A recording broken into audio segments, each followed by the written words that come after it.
गांव में एक किसान रहता था जिसका नाम शामू सिंह था। उसके 4 बेटे थे। शामू सिंह सूरत और सीरत का बड़ा ही अच्छा आदमी था। हर गरीब की मदद करता, दरवाजे पर आए फकीर को कभी भूखा न जाने देता। उसका यह मानना था कि इंसान चाहे जितने चालाकी करे मगर कर्म कभी उसका पीछा नहीं छोड़ती। इन्हीं अच्छे कर्मों के कारण उसके पास धन दौलत की कमी न थी। खेत, जानवर, अनाज, रुपया, पैसा, हर चीज से उसका घर भरा था।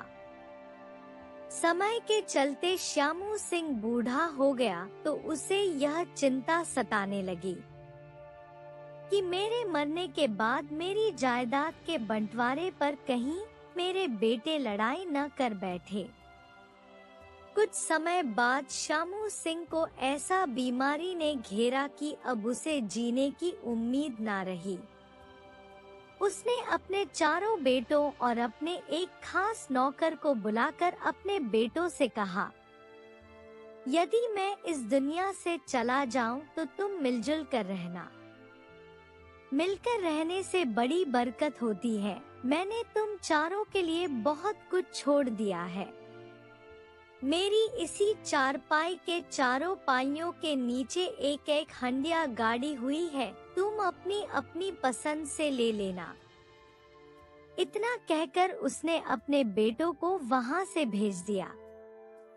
फिर अपने नौकर से 4 हंडिया मंगवाकर उसमें उसी नौकर की मदद से जो कुछ भरना था वह भरकर चारपाई के सभी पाइयों के नीचे चारों मटकों को गाड़ दिया। 2 दिन के बाद जब शामू सिंह को यह एहसास हो गया कि अब मैं नहीं बचूंगा, तो उसने अपने 4 बेटों को एक साथ बुलाकर कहा, बेटो, धन दौलत के बंटवारे के लिए अक्सर खून खराबा होता है। मैंने अपनी पूरी जायदाद के 4 हिस्से कर दिए हैं। मेरे मरने से पहले तुम्हें तुम्हारे हिस्से का धन देकर जाना चाहता हूँ। मेरे लिए तुम सब आंखों के तारे हो। अब 4 बेटों ने अपनी गर्दन झुका दी। फिर किसान ने अपने सबसे छोटे बेटे को उसकी पसंद का पाया चुनने को कहा। फिर दूसरे बेटों ने भी ऐसा ही किया। फिर चिंतित होकर 4 बेटे अपने बाप की चारपाई से लगकर बैठ गए। कुछ पलों बाद किसान ने आखिरी सांस ली। बाप के मरने का गम तो बेटों को था ही, मगर सभी रस्मों को भी पूरा करना था।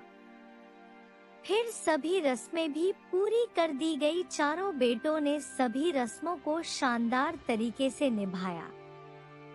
क्योंकि दौलत की तो कोई कमी नहीं थी, गरीबों में खैरत बांटना कई दिनों तक चलता रहा। आखिर एक दिन सभी भाइयों ने फैसला किया कि अपनी अपनी हंडिया को अब देखा जाए कि किसके हिस्से में क्या आया है। चारों ने अपने अपने हिस्से की हंडिया को निकाला तो वे बड़े हैरान परेशान हुए। एक हंडिया में सोने चांदी के जेवर भरे थे, दूसरी में हीरे मोती थे, मगर तीसरी और चौथी हंडिया में कुछ नहीं था, सिवाय एक में मिट्टी भरी थी और दूसरी में हड्डियां थी। जिन 2 भाइयों को सोने और हीरों से भरी हंडिया मिली वह तो बड़े खुश हुए, जबकि मिट्टी और हंडियों वाली हड्डियां जिनके हिस्से में आई थी वह बड़े नाराज और दुखी थे। उन दोनों भाइयों ने वे दोनों हंडिया लेने से साफ साफ मना कर दिया। वे सभी यही सोच रहे थे कि हमारा बाप तो बड़ा ही समझदार आदमी था, फिर उन्होंने अपने बेटों के साथ ऐसा क्यों किया, जबकि 4 बेटे अपने बाप की बड़ी इज्जत करते थे। अब उन 4 भाइयों ने आपस में झगड़ने की बजाय किसी अक्लमंद आदमी को तलाश करने की सोची जो उनका यह मसला हल कर सके। खूब तलाश करने के बाद उन्हें ऐसा कोई आदमी न मिला जो यह बता सके कि मिट्टी और हड्डियों वाली हंडिया का क्या राज है। फिर उन्होंने फैसला किया कि क्यों न राजा के दरबार में जाकर ही इस पहेली को सुलझाया जा सके, क्योंकि शामू सिंह की राज दरबार में बड़ी इज्जत थी। चारों भाई अब पूरी तैयारी के साथ राज दरबार की ओर चल पड़े। रास्ते में उन्होंने देखा कि राजा का बेटा घोड़े पर बैठकर शेर को जा रहा है। तभी एक भाई ने राजकुमार से बड़े ही अदब से पूछा, राजकुमार जी, क्या राजा साहब महल में मौजूद है? राजकुमार ने बड़ी बेरुखी से जवाब दिया, महल में ही है, मगर दिमागी रूप से ठीक नहीं है। सभी भाइयों ने सोचा कि ऐसा नेक दिल राजा पागल कैसे हो सकता है। शायद राजकुमार अपने बाप से नाराज है, इसलिए ऐसा कह रहा है। खैर, आपस में सभी भाइयों ने यह तय किया कि महल तक एक बार जरूर चलकर देखना चाहिए। जब वह पहरेदारों से अनुमति लेकर महल के अंदर गए तो उन्होंने देखा राजा की बेटी अपनी सखियों के साथ टहल रही थी। चारों भाइयों ने राजकुमारी से भी राजा के बारे में पूछा, तो राजकुमारी ने भी बड़ी बेरुखी से कहा, राजा तो दरबार में बैठे हैं, मगर अंधे हैं।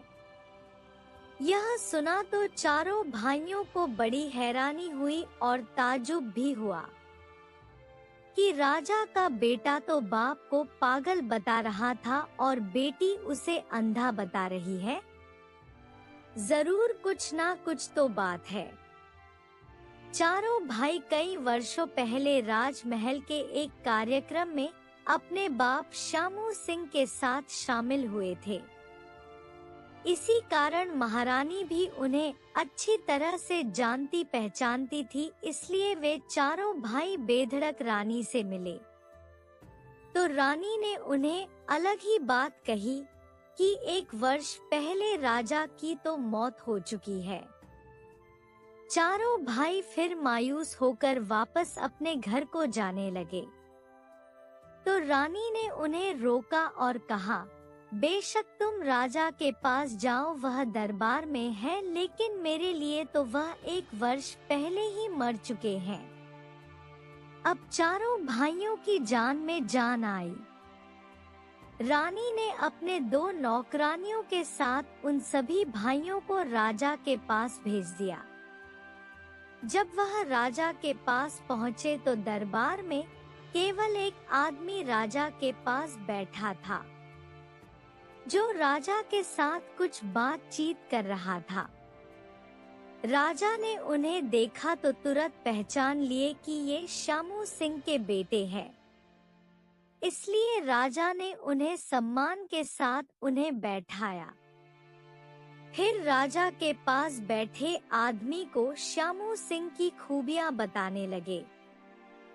बातों ही बातों में राजा को पता चला कि शामू सिंह अब इस दुनिया में नहीं रहे।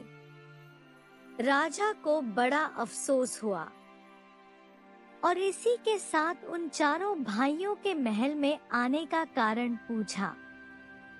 तब बड़े भाई ने सारी कहानी बताई कि हम आपके पास क्यों आए हैं। राजा ने सारी बात सुनी, मगर मुंह से कुछ न कहा, बल्कि सोचते रहे कि आखिर शामू सिंह किसान का मिट्टी और हड्डियों से क्या मतलब हो सकता है। चारों भाई भी उधर सोच रहे थे, पता नहीं राजा क्या कहेंगे। उन्हें यह तो पता था कि राजा की अक्लमंदी सारे राज्य में मशहूर है। अचानक राजा बोले, तुम्हारे बाप ने बहुत ही अच्छा किया। जब राजा के मुंह से यह बात सुनी तो 2 भाइयों के मुंह लटक गए, जिनकी हंडिया में मिट्टी और हड्डियां थी। राजा ने फिर कहा, जिसको हीरे मिले वह उसकी किस्मत, जिसको सोना मिला वह उसकी तकदीर। लेकिन मिट्टी और हड्डियां पाने वाले भी नुकसान में नहीं हैं।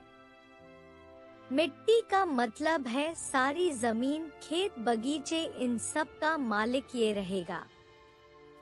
और हड्डियों वाली हंडिया का मतलब है कि सभी दूध देने वाले पशु, घोड़े, ऊंट, बैल आदि सभी हड्डियों की हंडिया वाले मालिक के हिस्से में आएंगे। राजा की बात को सुनकर सारे भाइयों के चेहरे खिल उठे। उन्होंने राजा से कहा, महाराज, आपका सया हमारे सरों के ऊपर बना रहे। जब वह वापस आने लगे तो बड़े भाई को राजकुमार, राजकुमारी और रानी का ख्याल आया।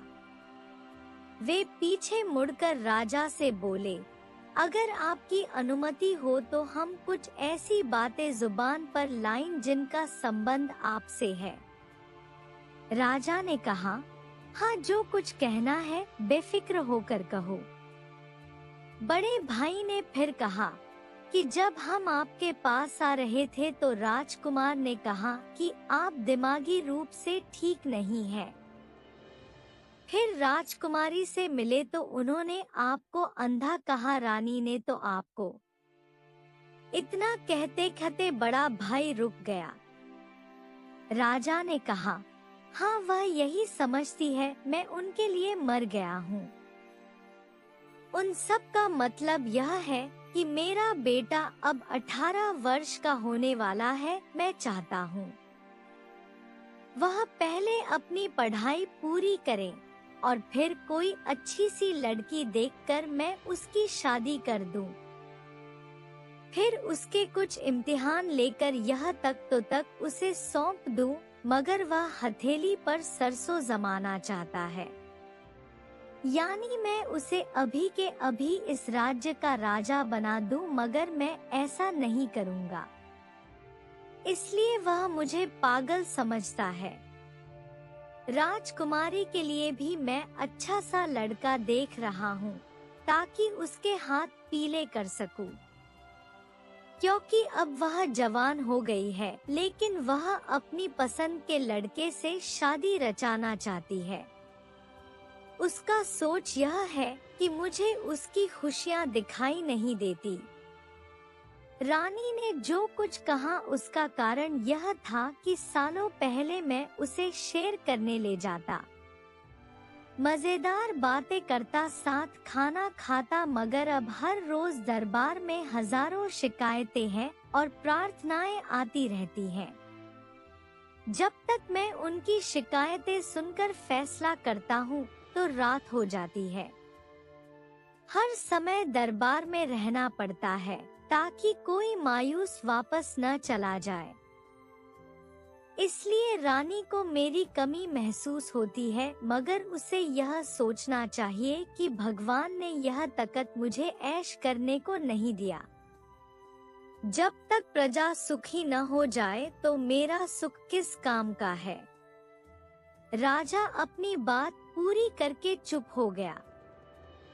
चारों भाइयों को अपने राजा पर बड़ा गुरूर हुआ। उन्होंने राजा से घर लौटने की आज्ञा मांगी तो राजा ने उन्हें यही कहा, तुम सब भाई एक रहो और नेक रहो।